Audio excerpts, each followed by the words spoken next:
day in a quiet town. The kind of place where neighbors greet each other over white picket fences and people still leave their doors unlocked at night. A town where everyone knew each other, or so they thought. But as the evening sun dipped below the horizon, casting shadows that seemed to stretch longer than usual, everything changed. A horrific discovery would soon unravel the fabric of this peaceful community. Beatrice, a beloved daughter, a friend to many, was found dead. And the secrets of her life, her fears, and her last moments would reveal far more than anyone was prepared to believe. Little did they know, this case would uncover dark secrets nobody saw coming, secrets that would leave the town haunted by whispers of an encounter with the devil himself. Beatrice Cenci was born on February 6, 1577, into the prominent Cenci family of Rome. Her father, Count Francesco Cenci, was a wealthy nobleman known for his violent and immoral behavior. Beatrice's mother, Ercilia Santa Croce, passed away when Beatrice was just 7 years old, leaving her and her siblings under the sole care of their father.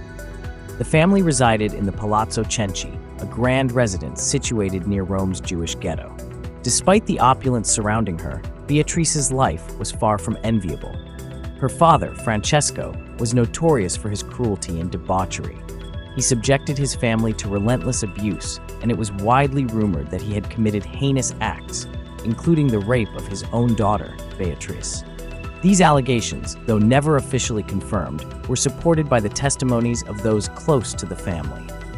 Beatrice was known to be a young woman of remarkable beauty and intelligence. She possessed a strong will and a sense of justice, traits that would later play a pivotal role in the tragic events that unfolded. Her stepmother, Lucrezia Petroni, and her brothers, Giacomo and Bernardo, also suffered under Francesco's tyrannical rule, creating a household steeped in fear and despair. The late 16th century in Rome was a period marked by political intrigue, religious fervor, and strict societal hierarchies. The Cenci family, despite their noble status, lived under the shadow of Francesco's notorious reputation. The Palazzo Cenci, their residence, stood as a silent witness to the family's internal turmoil. Its grand halls and ornate chambers contrasted starkly with the suffering endured within its walls. In 1595, Francesco moved Beatrice and Lucrezia to the family's remote castle at La Petrella del Salto in the Abruzzi Mountains, ostensibly to isolate them from society. This seclusion only intensified their suffering, as they were cut off from any potential sources of help or support. The castle, perched on a rugged hillside, was as much a prison as it was a home, with its cold stone walls echoing the despair of its inhabitants. The relentless abuse and isolation eventually drove Beatrice and her family to a desperate decision. In September 1598, they conspired to end Francesco's life, viewing it as the only escape from their torment. With the assistance of 2 servants, they executed their plan, making the death appear as an accident by throwing his body from a balcony. However, suspicions arose, and the subsequent investigation led to the arrest of Beatrice, Lucrezia, Giacomo, and Bernardo. Under torture, they confessed to the crime. Despite public sympathy and appeals for mercy, Pope Clement VIII refused to intervene. On September 11, 1599, Beatrice, along with her stepmother and brother Giacomo, was executed in Rome. Their deaths became a symbol of the harshness of the justice system and the plight of those who suffered under tyrannical authority. It was the early morning hours in September of 1598, and the castle in the Abruzzi Mountains stood silent against the first light of dawn. Francesco Cenci, Beatrice's father, had not emerged from his quarters, an unusual thing for a man known to be up at all hours. His absence went unnoticed at first, but as the sun climbed higher, one of the household servants began to grow uneasy. The servant ventured down the cold, empty halls and knocked gently on Francesco's door. No response. After a few hesitant moments, the servant entered to find the room empty, with the bed untouched. He continued through the darkened corridors, reaching the balcony that overlooked the rugged hillside. There, his heart stopped. Lying crumpled on the stones below was the body of Francesco Cenci, sprawled on the ground in a way that left little question. This was no accident. The scene was one that would forever haunt those who saw it. Francesco's body lay motionless, bruises marking his face, his clothes torn. A fall from the balcony would have been fatal, but something felt wrong, as though there was more to this than the unfortunate stumble it first appeared to be. Rumors would later say that his expression held a look of terror, frozen there in his last moments. The news spread quickly through the castle and into the nearby village. Servants and household staff, who had long feared Francesco, found themselves grappling with mixed emotions. Many had suffered under his hand, enduring years of intimidation, cruelty, and even violence.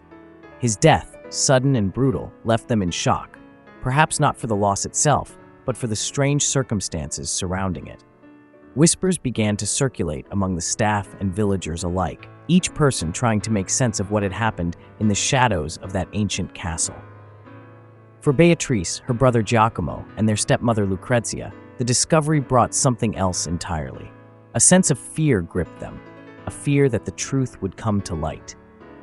They had lived under Francesco's tyrannical rule, their lives marked by the scars of his abuse. His death had offered them a glimpse of freedom, a freedom they could only hold on to if the cause of his fall remained hidden. When local officials were called to the castle, their faces betrayed nothing, but those who knew them well could see the tension behind their calm expressions. In a town that had always followed the rules, the death of a nobleman under strange circumstances was not something they could afford to overlook. They began their examination of the body, the balcony, the rooms he had last been in, trying to piece together the final hours of Francesco Cenci's life. The investigation into Francesco's death began slowly, almost cautiously, as though the officials were wary of what they might uncover. They questioned the household staff, each servant recounting the events of that night with a nervousness that only added to the mystery. Most described a quiet evening, with nothing unusual, save for the tension that always accompanied Francesco's presence. Yet it soon became clear that more lay beneath the surface, a story of violence, fear, and desperation that few were willing to discuss openly. Beatrice, Giacomo, and Lucrezia were questioned extensively. Each of them painted a picture of a family burdened by a man who had cast a long, dark shadow over their lives. They spoke of his rages, his cruelties, his disregard for anyone's well-being but his own. And while they mourned his death in public, privately, they could not hide the sense of relief that settled over them. The investigators, however, saw through this thin veil. There was something too rehearsed, too calm about their responses. It wasn't grief they saw. It was something else entirely. As they delved deeper, more unsettling details came to light. Witnesses spoke of strange sounds on the night of his death, of footsteps echoing through the halls long after the household had gone to bed. One servant claimed to have seen shadows moving near Francesco's chambers just before dawn. These fragments of information, small as they were, began to shape the investigators' suspicions. The once clear story of an accidental fall was now clouded by doubt, by a suspicion that this had been planned, calculated, carried out with a purpose that defied any sense of chance. Soon, the family's darkest secrets began to surface.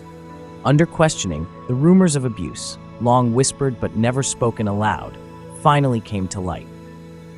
Francesco had tormented his family, his cruelty no secret among those who served him.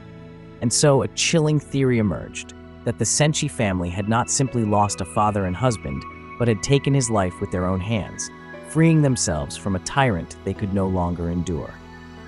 It was this theory that transformed the case into something far more sinister, something that would send shockwaves through Rome.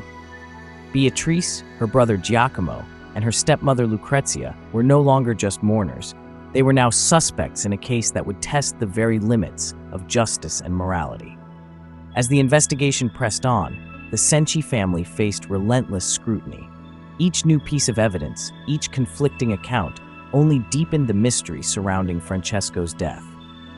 The officials knew that the truth was close, hovering just beyond their reach, and with each passing day, they felt themselves drawn further into a story that none could have anticipated.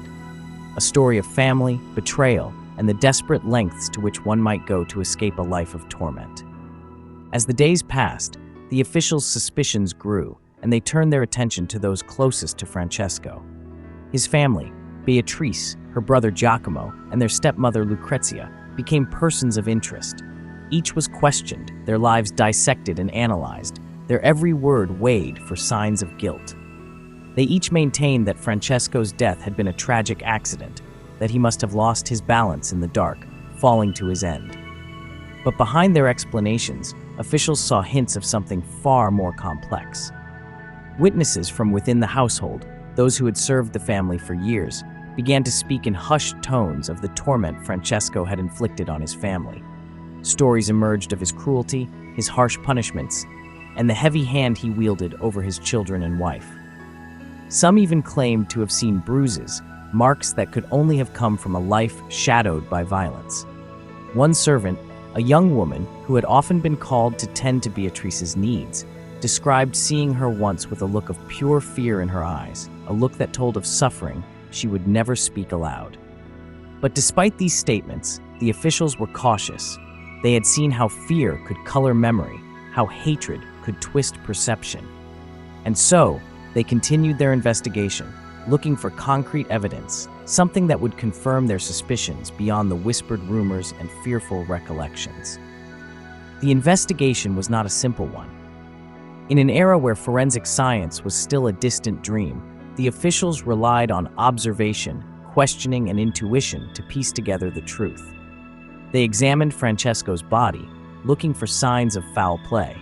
They inspected the balcony, the surrounding grounds, even the furnishings of the room he had occupied, searching for anything that might suggest the family's involvement. And while they found bruises and marks that hinted at struggle, nothing definitively pointed to murder. Then came the letters. In their search of the castle, officials uncovered a series of letters hidden away among Beatrice's belongings. These letters, though brief and carefully worded, hinted at a growing desperation, a plea for escape from the life she had been forced to endure. In one, she wrote of feeling trapped, of fearing for her safety and that of her family. To the officials, these words spoke volumes, adding weight to the theory that Beatrice and her family had been pushed to the edge. But even with the letters, the investigation faced obstacles. Francesco was a nobleman, a figure of power, and many within the town hesitated to condemn his family openly. The officials found themselves entangled in a web of loyalty and fear, with some townsfolk unwilling to aid them for fear of angering those in higher circles. Yet slowly, piece by piece, the story began to take shape, a story of a family bound not by love, but by fear and resentment, a story that whispered of a final desperate act of defiance. It was during one of these lengthy interrogations that Giacomo, Francesco's eldest son, showed signs of breaking. His hands trembled, his voice wavered, and his gaze shifted restlessly as the questions grew more direct. The officials pressed him, sensing that he was on the verge of revealing something crucial. But before he could speak, Beatrice stepped in, her voice calm and composed, telling her brother to remain silent. Her words, spoken with a quiet authority, left a lasting impression on those who witnessed the exchange. It was as if she held the family's secrets alone, guarding them with a strength that defied her outward appearance. As word of the investigation spread through Rome, it stirred a wave of shock and fascination. People spoke in hushed tones, gathering in corners of marketplaces and quiet alleyways to share the latest rumors. To some, the Sensi family became a tragic story of abuse, with Beatrice seen as a young woman pushed beyond her limits. To others, the family's actions were unforgivable, a breach of the order that held society together. The case became more than just a crime. It became a reflection of the city's fears, its frustrations, and the tension simmering beneath its polished surface. Sympathy grew for Beatrice, particularly among the women of Rome, who saw in her a symbol of resilience, a spirit unbroken by hardship. Stories of her beauty and grace spread, and in the eyes of many, she became a figure of tragedy, a young woman whose life had been shaped by forces beyond her control. They spoke of her with admiration and sorrow, as if her pain was a part of their own. Yet for others, there was a discomfort with her story, a sense that, despite her hardships, taking a life was a line no one should cross. The divide grew as the trial loomed closer. Some whispered that the family had been cursed, that Francesco's death was a punishment for his own sins, visited upon him by forces beyond understanding. Others claimed that the family had simply reached the limits of human endurance, that they had done what they believed was necessary to survive. The lines between right and wrong blurred, and the city found itself caught in a struggle of morality and empathy, each person left to form their own conclusions. Yet, as the trial approached, it was clear that sympathy alone would not be enough to save Beatrice and her family. They faced the harsh scrutiny of the court, their lives laid bare for judgment. And as the days passed, it became increasingly evident that the outcome would be determined not by the sympathy of the people, but by the will of those in power, those who saw the Sensi family not as victims, but as criminals. The investigation had stirred the community, had brought hidden stories to light, and left a mark on the city's soul. And while the truth of what happened within the Sensi family might never be fully known, one thing was certain: the events that had unfolded in that castle on the hill would haunt Rome for years to come. A story that would live on in the shadows of its history, whispered from one generation to the next. The investigation had reached a standstill, with officials circling the same theories, but lacking the final proof needed to confirm their suspicions. Days passed, and the family's calm responses, especially Beatrice's, frustrated the investigators. But then, just as it seemed the case would linger in uncertainty, a new piece of evidence surfaced, one that would shift the entire course of the inquiry. In a concealed compartment in Beatrice's room, a small stack of letters was found. These were not just any letters.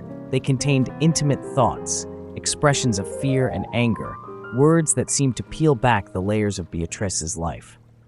In one letter, she wrote to a confidant, "I do not know how much longer I can endure this cruelty. The walls of this house, once a home, feel like a cage. We are trapped here, beneath the weight of a man who knows no mercy." It was a revelation of her suffering, a window into the torment that had darkened her world. To the investigators, these words offered a motive, a reason that could explain why she might seek to escape Francesco's grip in the most final way possible. The discovery of these letters did not just provide a motive, it painted a portrait of a family held captive, unable to find relief in any conventional means. The investigators saw this as the turning point they needed. They knew the letters alone weren't enough, but they lent a perspective that the officials could no longer ignore. Here was a young woman pleading in her own words for a life free from violence, a plea that had gone unanswered.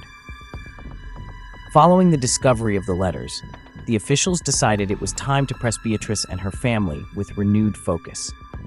During one session, Beatrice was confronted directly with the contents of her letters. The room fell silent as the investigator recited her own words back to her.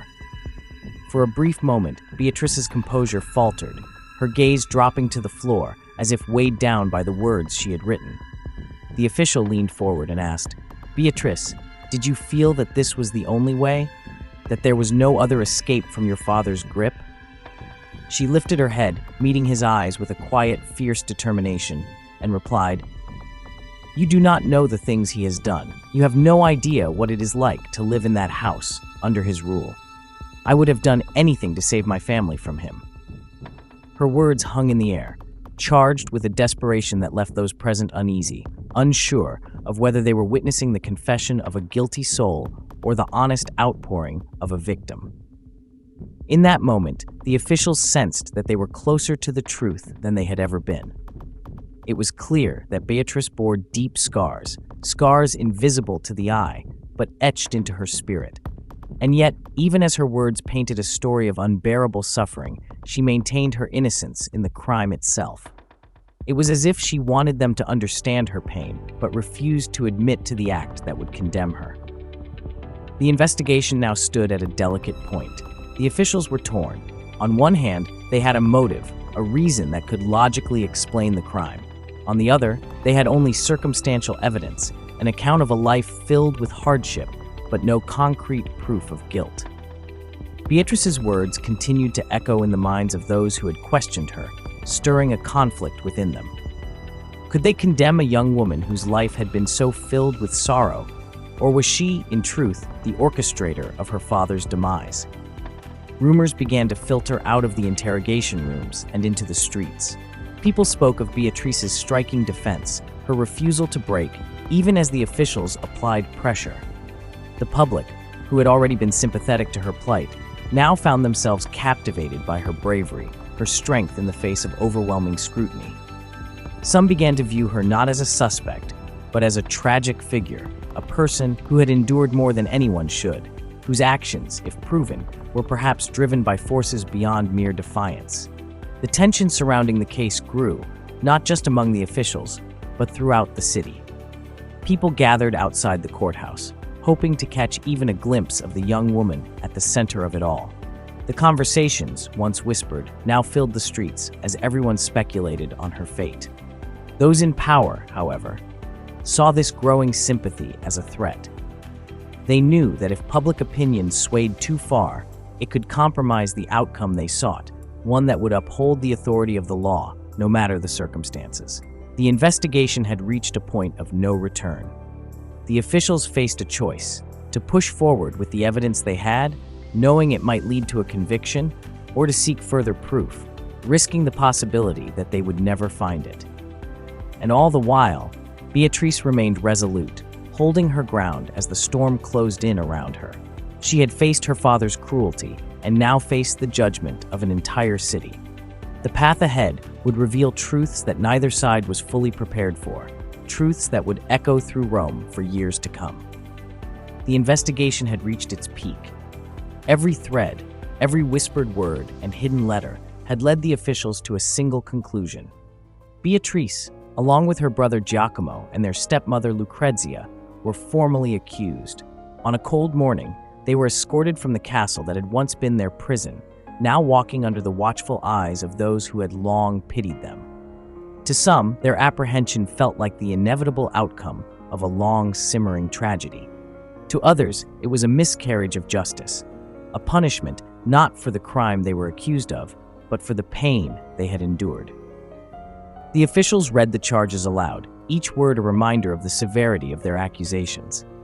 Beatrice stood quietly, her face a mixture of calm acceptance and a fierceness that seemed to defy the authority before her. She listened without protest, as though each charge was simply another burden to add to the weight she had already carried. Her brother Giacomo, however, could not hide his distress. His face was pale, his hands shook, and he often glanced toward his sister, as if seeking strength in her unbroken stance. The trial was held in Rome, a city that had rarely seen such a spectacle. Crowds gathered outside the courthouse, their numbers growing each day, filling the air with murmurs and speculation. Inside, the atmosphere was thick with tension as the officials presented their case. Witnesses were called, servants who spoke of the abuse they had seen, the scars they had witnessed but could never discuss openly. They described a household under siege, a family torn apart by a man who knew only cruelty. Beatrice, however, did not speak. She remained silent as others told her story, as her pain and struggle were laid bare before strangers who would decide her fate. Her defense was simple. She had been a daughter, bound by duty and honor, struggling to survive in a world that had offered her little kindness. But the officials were relentless. They portrayed her not as a victim, but as a woman capable of great deception, someone who had planned and carried out an act of defiance against her father. In one of the most pivotal moments of the trial, Giacomo, under immense pressure, broke his silence. He described the night of Francesco's death, painting a picture of desperation and fear. His voice trembled as he recounted how the family had been pushed to the edge, how the years of torment had left them feeling as though there was no other escape. His confession sent a shockwave through the courtroom, a revelation that added layers of complexity to the case. But rather than garnering sympathy, it seemed to confirm the officials' suspicions, a declaration that, in their eyes, transformed the family's suffering into a motive.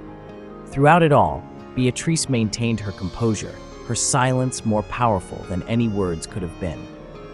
When questioned directly, she met each inquiry with the same quiet resolve, refusing to betray any emotion that might give them the satisfaction of seeing her break.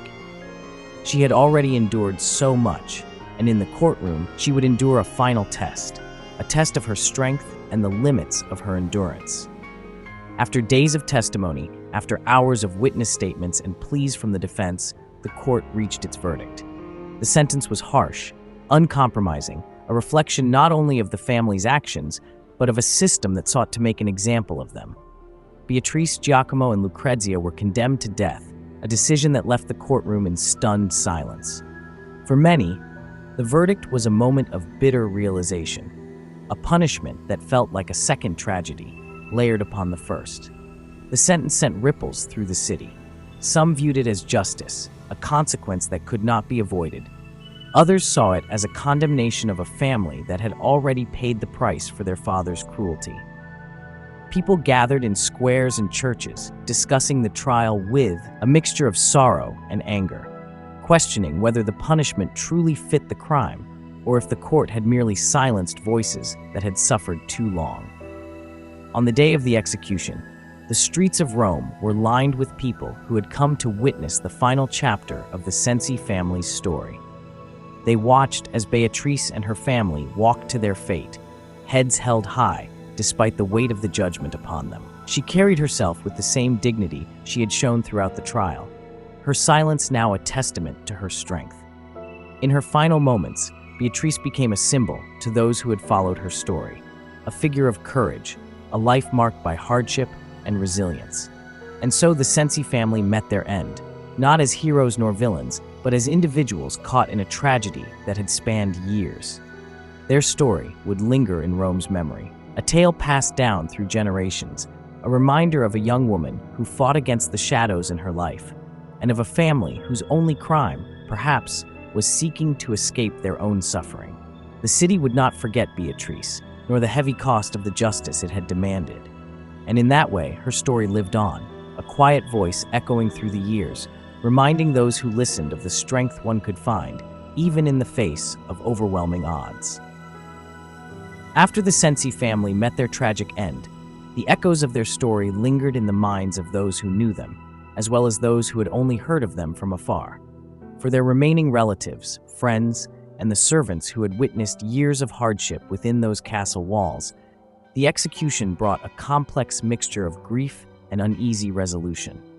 Many felt a profound sorrow, not only for Beatrice, Giacomo, and Lucrezia, but also for what they had been forced to endure under Francesco's rule.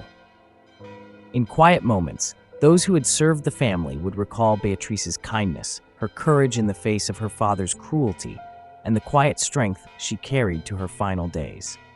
Friends of the family, those who had been close enough to see the struggles yet too powerless to intervene, found themselves conflicted. Some whispered that justice had been done, that the Cencis had met the consequences of their actions. But others, particularly those who had known Beatrice as a child, spoke of the injustice that had shadowed her life, a life cut short not by her own choosing, but by the twisted fate her father had set in motion. It was as if her death was not just a punishment for the crime she had been accused of, but the final act in a life of torment, the inevitable consequence of a world that had turned its back on her suffering. In the villages and towns where the Cenci name had long been known, people gathered to talk, to share their memories, their sympathies, and even their regrets. The tragedy became a common thread in conversations, an endless debate over what had been right, what had been wrong, and whether any justice could ever truly be found in a case so steeped in suffering. For the community, Beatrice was no longer just a young woman condemned to die. She had become a symbol of strength, a figure whose story evoked questions about compassion, resilience, and the limits of endurance. The impact of the Cenci case stretched far beyond the family's execution.